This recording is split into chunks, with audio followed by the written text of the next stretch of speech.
आदतों को क्रमबद्ध करने का फॉर्मूला। इसके वर्तमान आदत पश्चात मैं नई आदत का पालन करूंगा। उदाहरण के लिए, ध्यान। हर सुबह अपने कप में कॉफी डालने के बाद मैं 1 मिनट ध्यान लगाऊंगा। व्यायाम। जैसे ही मैं काम से आने के बाद अपने जूते उतारूंगा, वर्कआउट के कपड़े पहनकर व्यायाम करूंगा। कृतज्ञता। जब रात में मैं भोजन के लिए बैठूंगा तो मैं एक बात कहूंगा कि आज का दिन जैसा निकला उसके लिए मैं आभार व्यक्त करता हूं। विवाह। जब मैं रात में बिस्तर पर जाऊंगा तब अपनी जीवन संगिनी को चुंबन दूंगा। सुरक्षा। जब मैं दौड़ने के जूते पहनूंगा तो मैं अपने मित्र या परिवार के सदस्यों को मैसेज भेजूंगा कि मैं दौड़ लगाने जा रहा हूं और उसमें कितनी देर लगेगी। अपने इच्छित व्यवहार को हर दिन किए जाने वाले कार्य के साथ जोड़ना ही इसकी कुंजी है। एक बार जब आप इसके बुनियादी ढांचे में महारत हासिल कर लेते हैं तो आप कई छोटी छोटी आदतों की श्रृंखला को एक साथ क्रमबद्ध कर सकेंगे। इससे आप उस स्वाभाविक गति का फायदा उठा सकेंगे जो एक व्यवहार से आकर दूसरे की ओर बढ़ती है। ये दिदरो इफेक्ट का सकारात्मक पहलू है।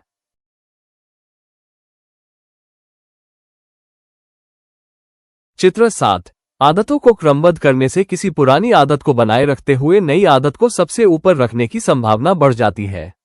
ये प्रक्रिया अनेक आदतों की श्रृंखला को एक साथ रखने से दोहराई जा सकती है। हर आदत अगली आदत के संकेत के तौर पर काम करती है। सुबह की आपकी आदतों को क्रमबद्ध करना इस प्रकार लग सकता है। 1। सुबह कप में कॉफी भरने के बाद मैं 60 सेकंड तक ध्यान के लिए बैठूंगा।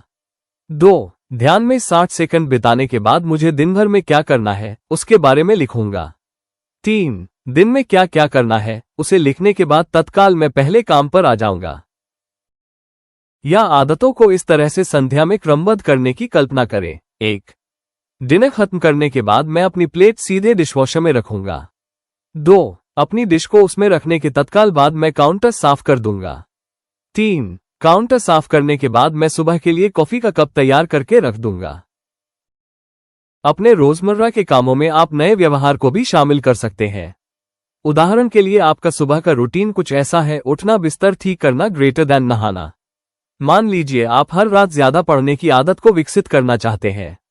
इसके लिए आपको आदतों के क्रम को बढ़ाना होगा, जो इस तरह का हो सकता है: उठना, ग्रेटर दैन बिस्तर ठीक करना, ग्रेटर दैन अपने तकिए के नीचे एक पुस्तक रख देना, ग्रेटर दैन और नहाने जाना। जब आप रात को बिस्तर पर पहुंचेंगे तो लुत्फ लेने के लिए पुस्तक आपकी प्रतीक्षा में होगी। कुल मिलाकर आदतों को क्रमबद्ध करना आपको कुछ सरल नियम बनाने की गुंजाइश भी देता है जिनसे आप भविष्य के व्यवहार के प्रति तैयार हो सकें। इसका मतलब ये है कि अगला कार्य कौन सा होगा, इसकी कार्ययोजना पहले से आपके पास होगी। जब आप इस तरीके के साथ सहज हो जाते हैं तो आप सामान्य आदतों को क्रमबद्ध करते हैं जो उपयुक्त परिस्थिति में आपका मार्गदर्शन करती है। व्यायाम। जब मैं सीढ़ियां देखूंगा तो मैं एलिवेटर की बजाय उसी का प्रयोग करूंगा। सामाजिक कौशल है। जब मैं किसी पार्टी में जाऊंगा तो मैं उनसे मिलूंगा जिन्हें मैं नहीं जानता। वित्त। जब मैं $100 में कुछ खरीदना चाहूंगा तो उसे खरीदने से पहले मैं 24 घंटे प्रतीक्षा करूंगा। सेहतमंद खाना। जब भी मैं खाना खाऊंगा तो सबसे पहले मैं प्लेट में सब्जियां रखूंगा। न्यूनतम आवश्यकता। जब मैं नई वस्तु लूंगा तो एक को हटा दूंगा, यानी कम करूंगा। एक लाओ एक बाहर करो मूड। जब फोन की रिंगटोन सुनाई देगी तो मैं लंबी गहरी सांस लूंगा और उत्तर देने से पहले मुस्कुरा दूंगा। विस्मृति। जब भी मैं किसी सार्वजनिक स्थान से जाऊंगा तो अपनी टेबल और कुर्सी ध्यान से देखूंगा कि कुछ भूल तो नहीं रहा हूं। इससे अंतर नहीं पड़ता है कि इस रणनीति को कैसे उपयोग में लेना है। सफल आदत क्रम बनाने का रहस्य सही संकेत को चुनने में है। व्यवहार के लिए समय और स्थान का विशेष उल्लेख करने वाली क्रियान्वयन की मंशा से अलग आदतों के क्रम में समय और स्थान निहित रहते हैं। कब और कहां आप उस आदत का उपयोग अपने प्रतिदिन के रूटीन में करना चाहेंगे, इससे बड़ा फर्क पड़ेगा। यदि आप अपने सुबह के रूटीन में ध्यान शामिल करने की कोशिश में हैं, लेकिन सुबह बहुत अस्त व्यस्त रहती है और बच्चे कमरों में दौड़ रहे होते हैं, तो ऐसे में ये स्थान और समय गलत होगा। इस पर विचार करें कि आप ध्यान में कब सफल होंगे। खुद को यह न बताएं कि आपको यह आदत बनानी है, जबकि आप किसी अन्य आदत के साथ जुड़ सकते हैं। आपके संकेत में उतनी ही आवृत्ति होनी चाहिए जितनी आपकी इच्छित आदत में है। यदि आप हर दिन की कोई आदत बनाना चाहते हैं, लेकिन आप उसे उस आदत के ऊपर के क्रम में रखते हैं जो आप हर सोमवार को ही करते हैं, ऐसे में यह सही चयन नहीं माना जाएगा। आदत क्रम को सही तरह से बनाने का एक उपाय वर्तमान आदतों को ऊपर नीचे करके उसकी सूची को ठीक करना है। अपना हैबिट स्कोर कार्ड अंतिम चैप्टर से शुरू करके उपयोग में ला सकते हैं। विकल्प के तौर पर आप 2 कॉलम में भी सूची बना सकते हैं। पहले कॉलम में उन आदतों को लिखें जो आप हर दिन करते ही हैं। उदाहरण के लिए, बिस्तर से बाहर निकलना, नहाना, दांत साफ करना, कपड़े पहनना, 1 कप कॉफी तैयार करना, नाश्ता करना, बच्चों को स्कूल ले जाना, दिन का काम शुरू करना, लंच करना, दिन का काम समाप्त करना, काम से आकर कपड़े बदलना, रात के भोजन के लिए बैठना, लाइट्स ऑफ करना, सो जाना। आपकी सूची बहुत लंबी हो सकती है, लेकिन आपको एक आइडिया मिलता है। आपके साथ जो हर दिन घटित होता है, दूसरे कॉलम में वह लिखें। उदाहरण के लिए, सूर्य निकलता है, आपको कोई टेक्स्ट मैसेज मिलता है, जो गीत आप सुन रहे हैं वो खत्म होता है, सूर्यास्त होता है। इन 2 सूचियों के साथ ही आप ये सोचने लगते हैं कि अपनी जीवनशैली में नई आदत को किस सबसे अच्छे स्थान पर रखा जाए। आदतों का क्रम बनाना उस समय श्रेष्ठ नतीजे देता है जब संकेत स्पष्ट हो और उस पर तत्काल काम किया जा सके।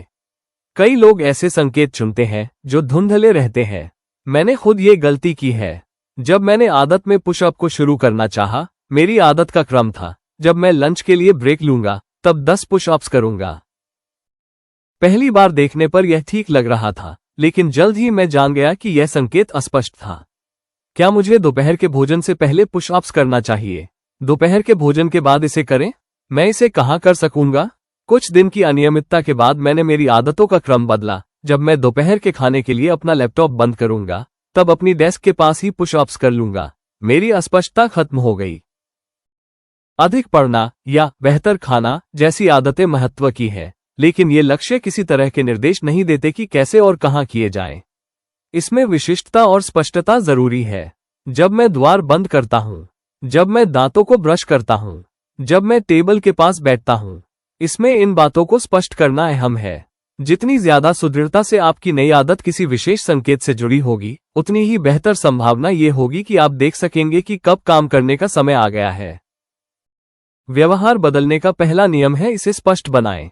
क्रियान्वयन की मंशा और आदतों को क्रमबद्ध करने जैसी रणनीतियां आदतों के लिए स्पष्ट संकेत तैयार करने के सबसे व्यवहारिक तरीकों में शामिल है। इससे आप स्पष्ट योजना बना सकते हैं कि कब और कहां कार्रवाई करनी है। अध्याय का सार, व्यवहार बदलने का पहला नियम है, इसे स्पष्ट बनाएं। समय और स्थान 2 संकेत सबसे सामान्य होते हैं। क्रियान्वयन की मंशा तैयार करना ऐसी रणनीति है जिसका इस्तेमाल आप नई आदत को किसी विशेष समय और स्थान के साथ जोड़ने में कर सकते हैं। क्रियान्वयन की मंशा का फॉर्मूला है, मैं अपना व्यवहार सही समय और सही स्थान पर करूंगा। आदतों का क्रम बनाना ऐसी रणनीति है जिसका इस्तेमाल आप नई आदत के लिए वर्तमान आदत के साथ उसकी जोड़ी बनाने में कर सकते हैं। आदतों को क्रमबद्ध करने का फॉर्मूला है, इसके वर्तमान आदत के बाद मुझे ये नई आदत करना है।